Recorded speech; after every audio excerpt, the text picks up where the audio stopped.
स्वर्गीय मार्कंडेय चंद एक ऐसे शख्सियत जो गोरखपुर में नाम के मोहताज नहीं थे। स्वर्गीय मार्कंडेय चंद 4 बार धुरियापार से विधायक रहे। मायावती सरकार में, कल्याण सिंह सरकार में और राजनाथ सिंह सरकार में वो मंत्री भी रहे।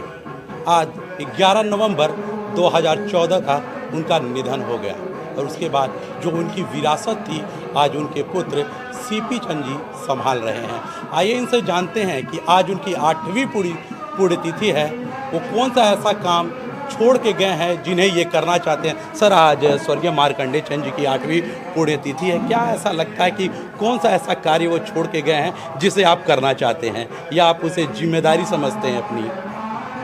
देखिए, सबसे बड़ा जो मैं अपना कर्तव्य समझता हूँ और मेरा उद्देश्य भी यही है और मैं समझता हूँ कि यही जीवन भर का परिश्रम स्वर्गीय मार्कंडेय चंद जी का भी रहा कि समाज में सभी वर्ग को साथ लेकर के चलना बगैर किसी भेदभाव के और गरीब से गरीब व्यक्ति के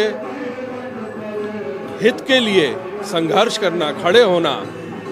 आज जो है, आज से 50 साल पहले जो सामाजिक परिस्थितियां थीं वो भिन्न थीं। आज तो बहुत सुधार हो चुका है, लोगों में सहिष्णुता और ऊंची सोच हो गई है, नई सोच है ये। तो लेकिन जिस समय उन्होंने अपना राजनीतिक जीवन शुरू किया था तो उस समय इस तरीके का बहुत ही विभेद होता था और लेकिन इसी के खिलाफ उन्होंने संघर्ष किया और ऊंच नीच को मिटाने के लिए और सबका साथ लेने का उन्होंने प्रयास किया। ये संघर्ष उनका रहा और उसी उद्देश्य को सरकार, आज मैं भारतीय जनता पार्टी का एक विधायक हूँ और भारतीय जनता पार्टी की सरकार जो है वो समाज के सभी वर्ग के और सभी क्षेत्र में उत्थान और तरक्की करने का प्रयास कर रही है। ये हमारे लिए सौभाग्य की बात है। लेकिन ये आज जिस तरीके का सरकार का, भाजपा सरकार का जो उद्देश्य है, जो सपना है, यही सपना 50 साल पहले, यही उद्देश्य 50 साल पहले लेकर के स्वर्गीय मार्कंडेय चंद जी चले थे।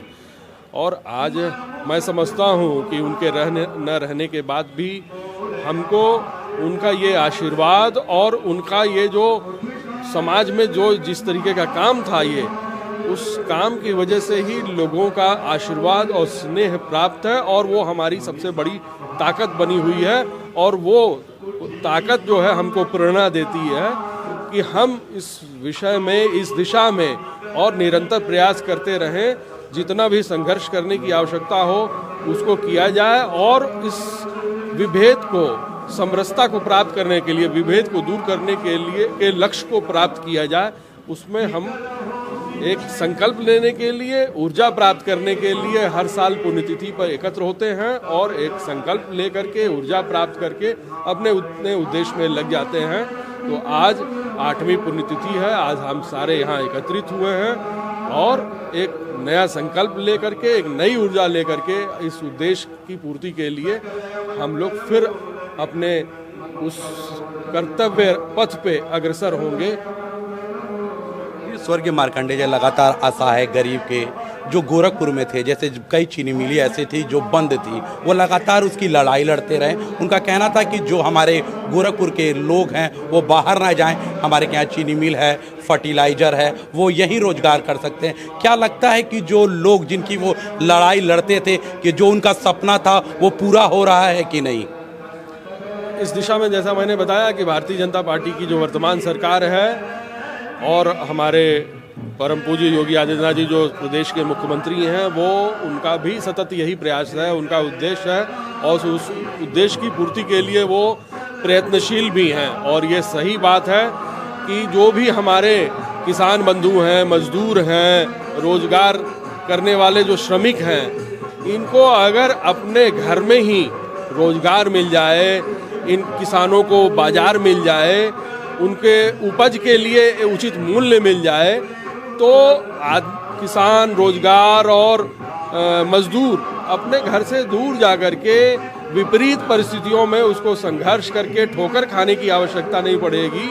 इसी दिशा में हमारी सरकार प्रयास कर रही है और यही संकल्प हमारे स्वर्गीय मार्कंडेय चंद जी, परम पूज्य पिताजी ने भी यही संकल्प लिया था और इस दिशा में ही उनका प्रयास था कि चीनी मिलें हों, मंडी हो, स्थानीय स्तर पे इस तरीके की बाजार की व्यवस्था हो कि सबको जो है रोजगार मिले, सारे किसानों के उपज को एक बाजार मिले, उचित मूल्य मिले। इसके लिए उन्होंने सतत प्रयत्न किया और हम लोग भी आज उनके इसी उद्देश्य को, आज उन्हीं के सपने को पूरा करने में लगे हुए हैं। और भारतीय जनता पार्टी की सरकार जो है वो भी उस दिशा में काम कर रही है। इसके लिए मैं परम पूज्य योगी आदित्यनाथ जी को भी साधुवाद दूंगा, धन्यवाद दूंगा, बधाई दूंगा।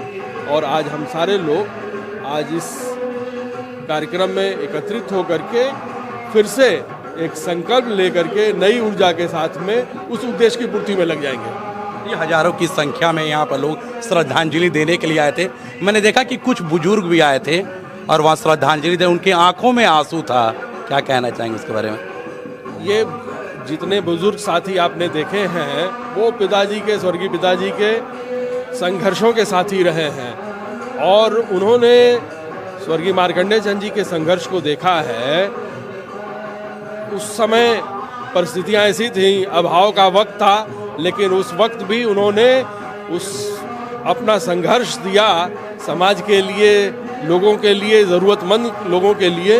उस चीज़ को वो याद करते हैं और याद करके अपनी उस स्मृतियों में खो जाते हैं, भाव विवल हो जाते हैं, अश्रु उनकी आंखों से निकलने लग जाते हैं।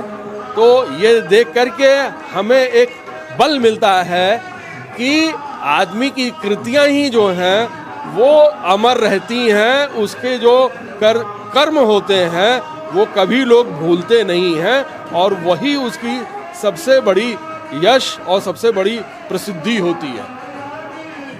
तो ये हमारे साथ थे विधान परिषद सदस्य सीपी चंद जी। आज इनके पिताजी की 8वीं पुण्यतिथि और इनका कहना है कि जो पिताजी का सपना अधूरा रह गया था और आज से हम लोग संकल्प लेते हैं कि आने वाले समय में जो उनका संकल्प था, जो काम अधूरे रह गए थे, उनको हम पूरा करके दिखाएंगे।